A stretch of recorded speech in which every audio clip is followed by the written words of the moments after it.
Hey guys, Overlord Prime here, bringing you another video. Sorry it's been a while, been a little busy in real life, but this time I'm bringing you a replay review requested by one of my viewers.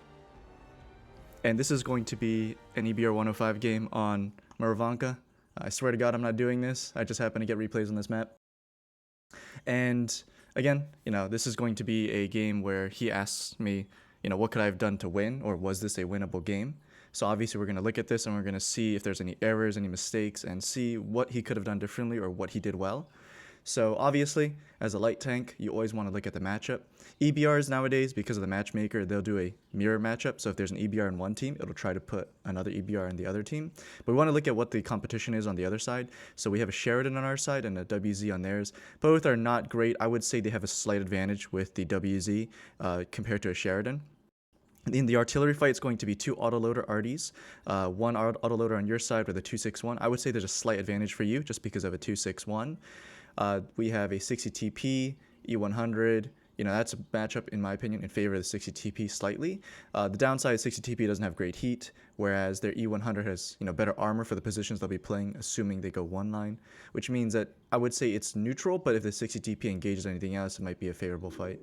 AMX M4 versus IS7, E100 versus another 277. So obviously, looking at the top lineup, it's a little bulkier on your side because if you keep going out, your Cran, Super Conk, Chieftain, or always have an E5, Super Conk, VZ, they're more of like a brawly lineup, whereas you're more of an armor hold down lineup.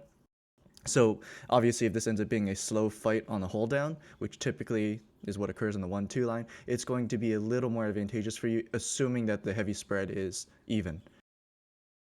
Going down further, a Leo to 430U, Progetto versus a 4005. So it looks like it gave the enemy team an extra tank destroyer.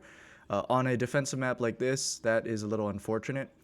Because if you look, you have a Minnow and a 268 version 4. They have 4005, 268, and STRV. STRV being a big one. You could look at the STRV being what it compensates for on the medium, which gives them a slightly more defensive advantage. I would say that in the lineup, you probably have a better stalling lineup, but they have a better engaging lineup, right? Because if they move all their big, bulky tanks to one side, they could dominate it. Whereas you have like sniper mediums, supporting mediums, a lot of supporting pieces on your side, but your frontal pieces I don't think are strong enough to be able to push. So it's a little bit of a contrast here. You have a lot of supporting elements, but not any forward pieces that can really take advantage of it.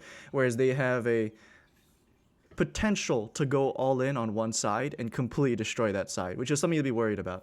But going back to your EBR fight, one of the advantages you have here is, well, for one, you should be using a scouting setup, commander vision system with optics, obviously. You're going to be doing an engagement on the 7 line, standard E7 fight. The advantage of this side of the map is that you have a better shot opportunity, punishing the enemy trying to aggro middle on your side. But the enemy has better supporting positions. So what this means is the enemy is capable of poking this middle area, spotting you, and having their allies shoot you, whereas you have the better ability to punish. So you should be focusing on punishing, but not overcommitting on this center hill. So EBR pokes over, you do a drive-by, he's loading HE, big mistake because it gets absorbed by your observation device somehow.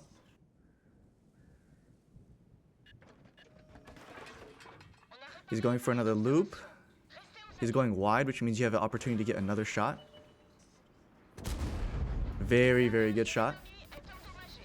Again, you can slightly poke again to punish him trying to peek over. And here's what you have to be worried about. As I said earlier, they have like supporting pieces, STRVs, right? Very good sniper tank. They may have 1 or 2 tanks in the back over here. So you have to be worried about poking this ridge against a sniper line up here that can shoot this side. This is what I'm talking about. Whereas here, like you could potentially try to find a quick squeaky poke here, a poke over here, try to punish this guy a little more. If you get 3 shots into him, he's not going to come back. Sheridan is jumping over, big mistake. You can make a jump over here for an extra shot of damage. You're not spotted, you've dropped lights a while ago. So that was a chance for you to get a very clean shot sooner. I think you waited a little too long for that opportunity. And the main reason why you want to punish 3 shots, and when a light tank is 1 shot, obviously their play is going to change. They're going to play more defensively. So by putting him in 1 shot, it gives your team a better opportunity at the end game because he's stuck to sniping plays. And if you engage him later on, you have a big advantage because you can wait for a single shot rather than trying to get 2 on the move shots against another EBR.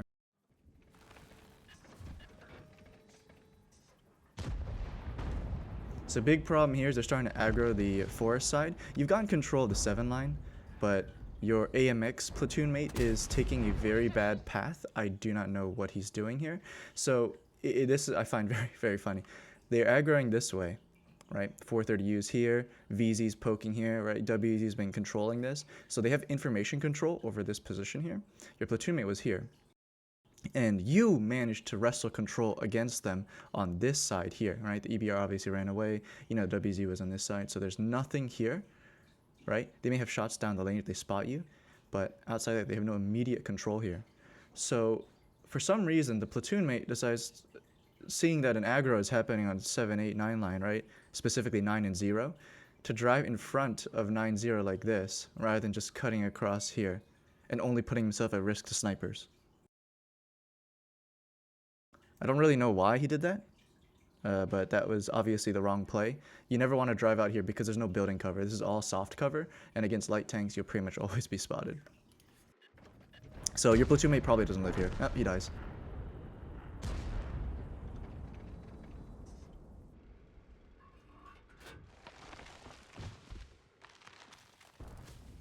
Obviously, the prio in that situation was going to be the light tank. If you could shoot the WZ, that's huge. You don't want them to get spotting control on your team. 430 is pushing low ground, Progetto's falling back.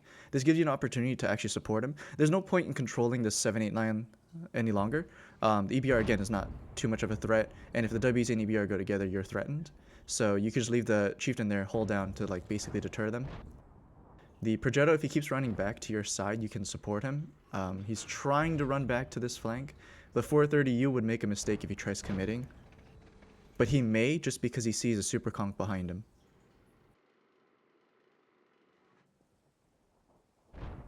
So obviously a play you can make here, rather than like trying to use these tricky bushes. You see how like this angle is really weird. There's also a hill down here. If he goes down, you actually get lit spotting and shooting.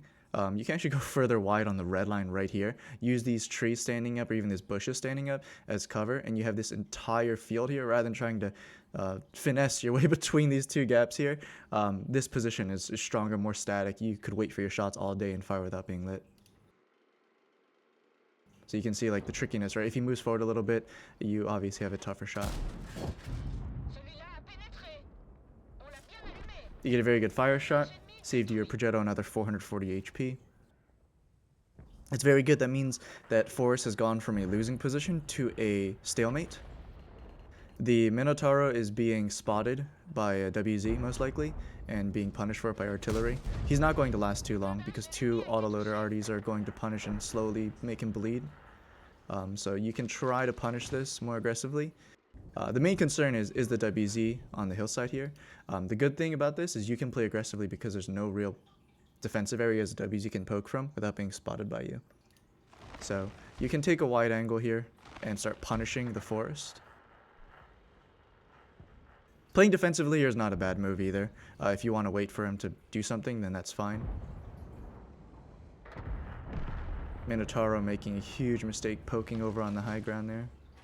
You have a lower plate shot, you take it, that's good. You should always be trying to run away, it's smart, because you never know that the WZ might be in a tree here, right? He could potentially be in there. Very unlikely, but it's possible, and when you shoot, you can get lit by him. So backing off is smart. No real threats besides him, because the VZ is obviously loading, but it's always good practice. You're trying to go wider to get an angle on the VZ to get shots. I doubt you're going to get any shots like that, so you can actually leave early here, and if you were to leave, I would probably go 7 line just for a quick scout. You know, basically an anti-run against the EBR or WZ.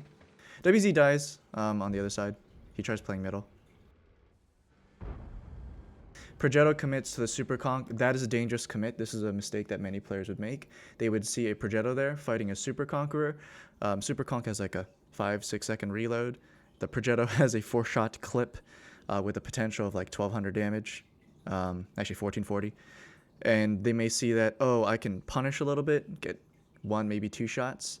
But by that point, you've already committed pretty hard into this engagement. It's potential free damage. You can maybe get 1 shot of damage because the VZ might be too disconnected from this engagement. But if you take a shot from a Super Conk leaving, that would be really unfortunate. If the Progetto does well, he'll probably get 3 shots out. But generally, I would consider this a lost cause. You might go for a sneaky 1 shot on him and then leave, but I would think it's too much of a risk. But considering that not much is developing on the rest of the map, it is a potential play.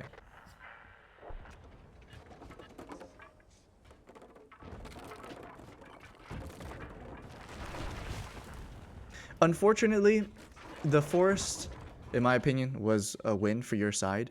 The chieftain left prematurely. He could have re-engaged on the 0 line with the Progetto and fought that Super Conqueror. Once you kill Super Conqueror in that engagement, it's a forced stalemate. You have an advantage in tanks, so the enemy won't push it, but it's a little too wasteful to push through because they may have defensive elements on their hill at G3, G4. So it's a position that you shouldn't have lost, but you wouldn't have completely won it. So the fact that you lost a position that should have been winnable on your side is a little unfortunate. One big thing to notice here is the chieftain has rotated very, very far. This is actually very bad for you. He's rotated all the way here. And this may not seem bad at first because, you know, he's still hold down. He's still in a defensive play on the A line. The way you read this is he's going to die if the enemy aggroes A line. And the reason is if you're here, right, in a defensive position, you're still hold down. You still got some bush cover on the side. And you can still poke a little bit on this side without being lit from the south, right? Because you can see how there's this hill covering.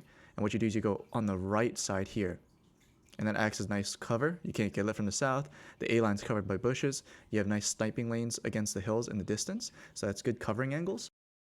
You get essentially the exact same shots here. But the main difference is you're going to now be overexposed if the enemy aggros. Because if the enemy, right, which is over here, pushes up this way, you have no control. You don't even know they're moving towards you. Obviously, they're going to go here, get to this side, just be a little bit hold down, move up. And what ends up occurring is if they take this position, right, you see the way this hill is lined up? It's a little bit of a dip downwards. That's a hold down position. So the enemy will take this. You'll spot them through the bushes because not enough camo, and you're really close. He's hold down, and guess what position you're no longer in? Right? So essentially, it looks like they're the same position, right? A6 is the same as A7? Not necessarily, because in a defensive play, A7 is stronger when you're trying to hold it. So the chieftain has made a very poor decision by going A6. If he does not come back to A7, you can consider this flank a slow loss. You will eventually lose it, right? If he goes back to A7, you have control over the forest indirectly because they can no longer break out of the 7-8 line. But if he stays there, very, very risky. This is a flimsy flank right now. You're getting some spotting control, which is actually very good. You might be able to get one lower plate shot. You might be able to spot maybe an EBR that's trying to aggro 7-8 line. Realistically, because the EBR has been punished so hard, there's only 2 plays he can make. He can be going down the 7 line right here through the forest, or he can be sniping on the 3 line on their hills. I'd expect a 3 line snipe. And it looks like the EBR does get a snipe from the 3 line, so he's sitting up on G3 most likely. Which means you can be a little more aggressive in scouting runs here if you wanted to be. You can easily start just floating around in the middle on C7, right, the open field to your left.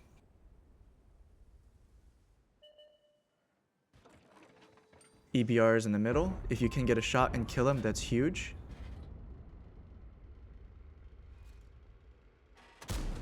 Very, very solid pick. Good. The choice to switch to APCR, I would have hesitated a little bit on that because, you know, in that 2 or 3 second time it takes to switch round types, he could have gotten away, which he almost did.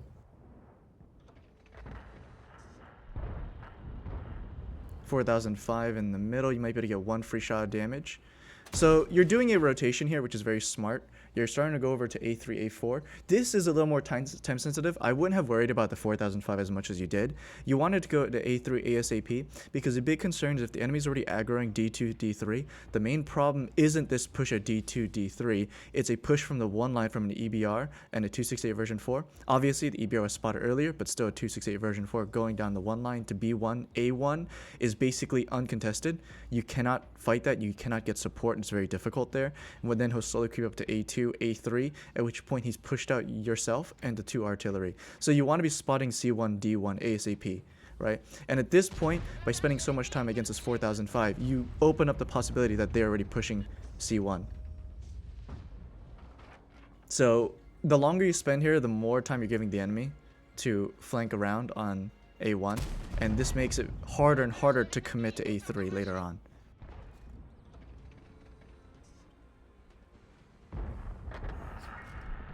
Good punish and good kill.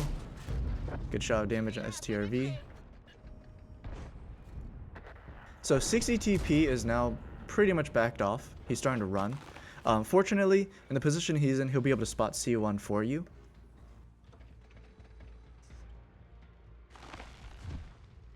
So, believe it or not, you still have some ability to rotate to that side. Now that the 60 TP is backed off though, C1 is exposed.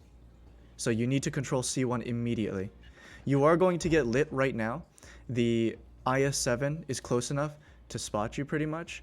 E5 and PZ are a little further out, but they can still spot if they have like the baseline of 445 or 450 meter spotting range. So they will let you right there in that gap. A big snap by E5. I would not have expected them to make a shot like that.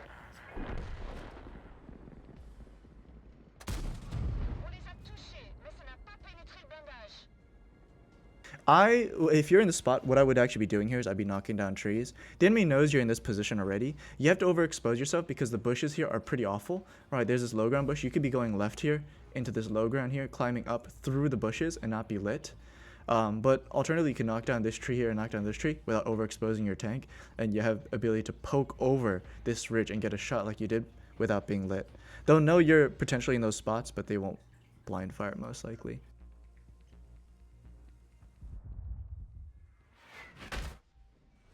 Bad shot already hits you. Little unfortunate. You're going wide here. This is still a little dangerous. It's a little safer because you saw the 268 version 4 on the 2 line. The chance of him rotating out 1 line is low, but because you have no control over where he is and you're not spotting or getting information, he may be making that play right now. You can switch to APCR right now. If you spend too long, he's going to get into cover. There's a good shot APCR if you aim down into his tracks. A little further down right there.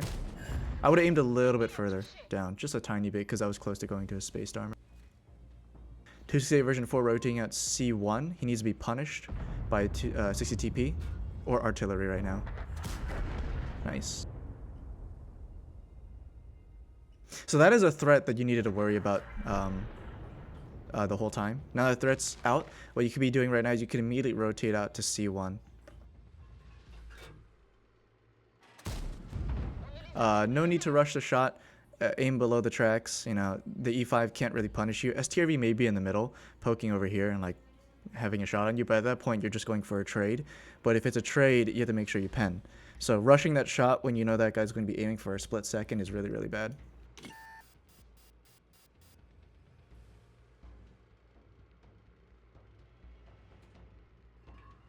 So the chieftain is still sitting on A6 again. If A7 pops up, oh, there it is. So the engagement on A7 is probably going to go down the way I mentioned earlier. The super conk is going to stay hold down on A7 on the forest. Chieftain is going to start losing right now. So you have two choices now.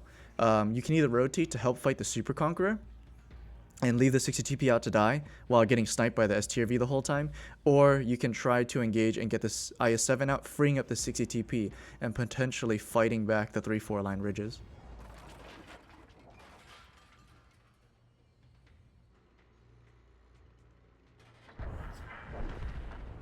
So 60 TP kills IS-7.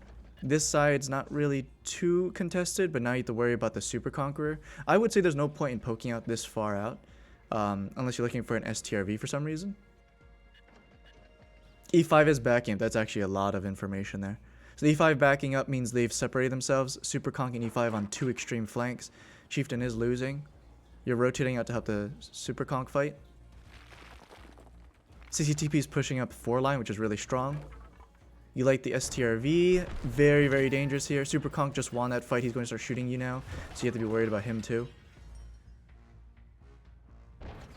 Good play to rotate south and away from the STRV and the Super Conk to get lights, right? And to break spotting. I wouldn't have risked that shot there, but I think you were safe enough. Now, the big problem here is as you move towards this city side, you're going to be trying to pick off an STRV. The main concern is going to be the E5 sitting on the hills at G3. So you want to be making sure on your left is going to be hard cover against an E5, and on your right is going to be some soft cover, or at least a line of sight to stay, keep your gun on target on the STRV, or just quickly get into cover, right? You have to be worried about an E5 sitting on G3. And this is where I think it's a little risky, because if an E5 is right here, you would have spotted him, but it would have been too late for you to get out because the spotting positions you get are basically through here, and at that point you've already committed, right? So you just U-turn, you just wasted time here. I would have actually probably gone a little bit safer by going here. You would have been a little closer to the STRV, but there's hard cover here to protect you if an E5 does poke over. Just trying to get a kill here. Nice pick. Now you have to immediately go up to the Super Conqueror. E5 is unknown, it's too risky to take the G3 hills, but you want to immediately go up and try to get control over the Super Conq, who may be pushing towards your base. If he's going A5, A6, he's exposed. If he's going to your 60 TP, he's exposed. I would ignore this Artie unless you know you can kill him. There's no point worrying about Artie right now. You know he's there. The main problem is you can't let the 60 TP die, or else you just put yourself in a bad position because you have no anchors to work around. 60 TP does engage a Super Conq. You do have shots of damage here. Just going to go for them. Good. Already may be able to finish him for you. Just want to be watching out for an E5 shot potentially.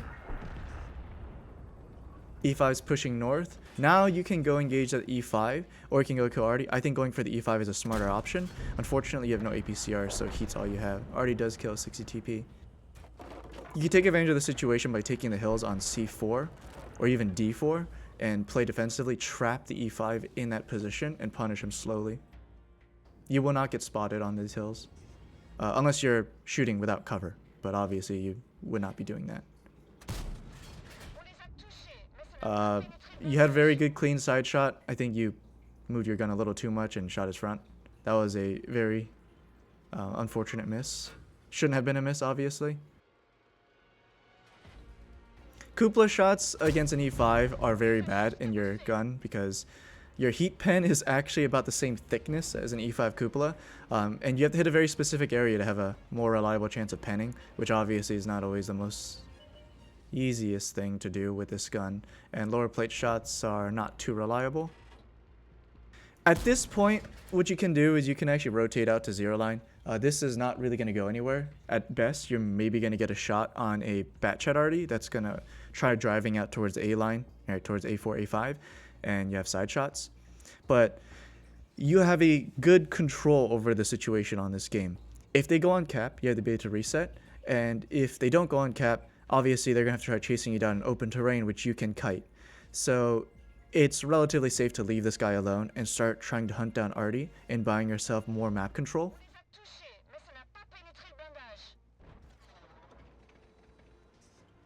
You have to also consider that you only have 6 rounds left, and you can always obviously circumvent that by using HE against artillery, but you know, heat against an E5 is going to be a tough fight, especially knowing you have to have 2 pens now.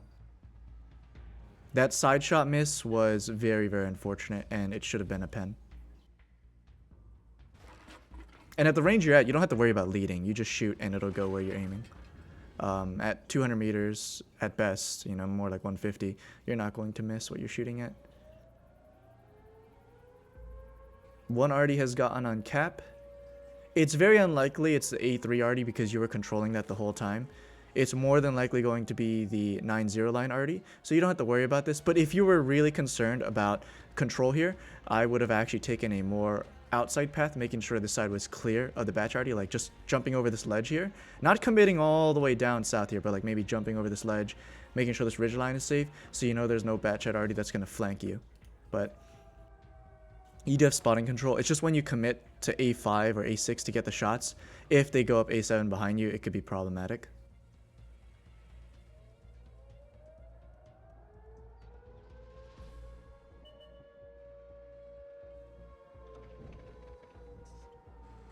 Nice job driving further into the bushes.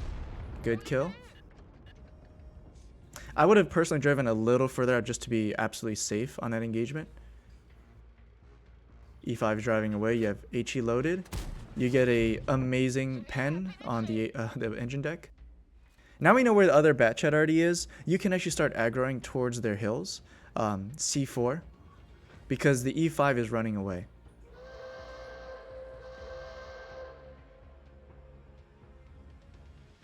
Two minutes left. You're starting to go straight to A3. This is where I'd be a little worried because if the bat charity was a little closer, you would have actually traded spots. And that's pretty risky. This is why I probably would have played maybe out a little more wider this way if you're going this side, because this gives you a stronger hold down. The E5 is obviously running away, and you're going to be exposed whether you're here or here, but it gives you a safer engagement to fight a potential bat chat if you're going left rather than cutting in.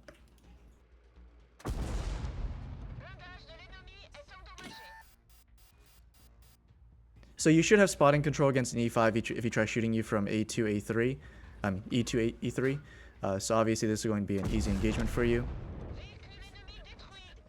Now it's all about getting this E5. You can't really slow play this. You could drop lights just to make sure he's not prepared for you. But at this point, you need to start controlling the ridge lines.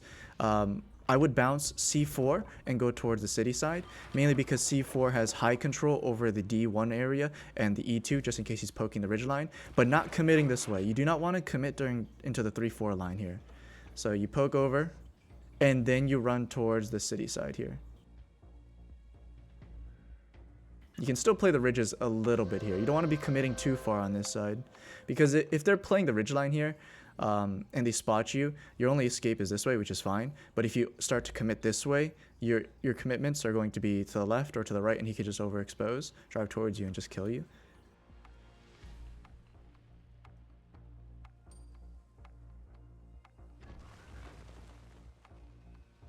You're driving over, trying to spot. He is super defensive. So you do see him there. Like I said, I feel like the overexposed driving the whole time through here, right, which is at risk to a poke from here, and then driving over here, which is at risk to a poke here, or even like down here, is very, very, very unfortunate. You probably could have died there because you were overexposed for quite a while. The important thing though is you have spotted him. The downside though is this is now a trade. I would not have even bothered with that shot because you're still spotted. You're poking over against him and he's going to be loaded before your timer runs out. So you were still lit on the spotting duration, right? You still had about 3 to 4 seconds left and you decided to poke him anyways. You should have died right there. So at this point with 35 seconds left, you have to make a choice. This is where you have to make a play. The E5 is hold down. And one thing you have to understand is he knows you're controlling the ridgeline on G3.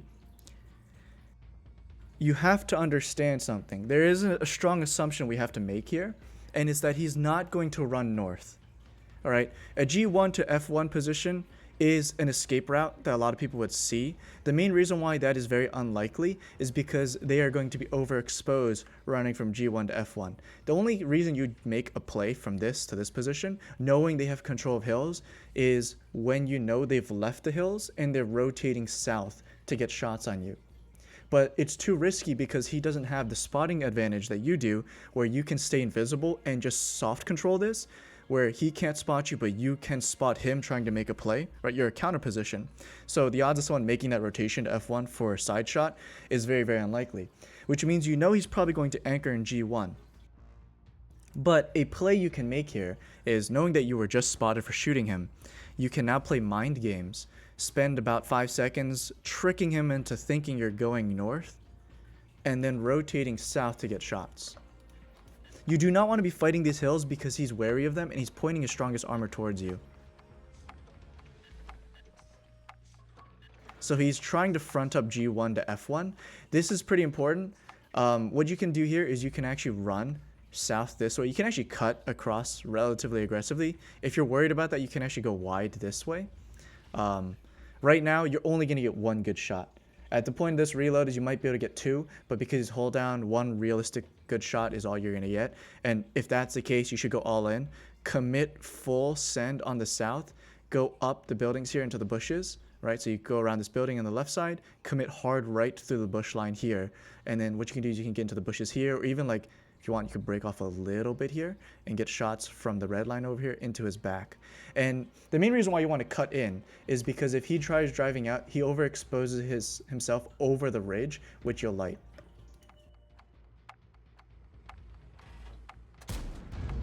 So again, he's playing super defensively.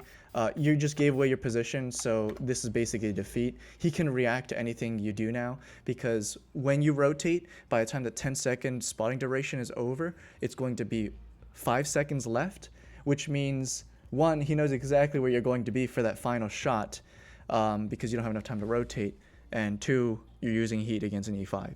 So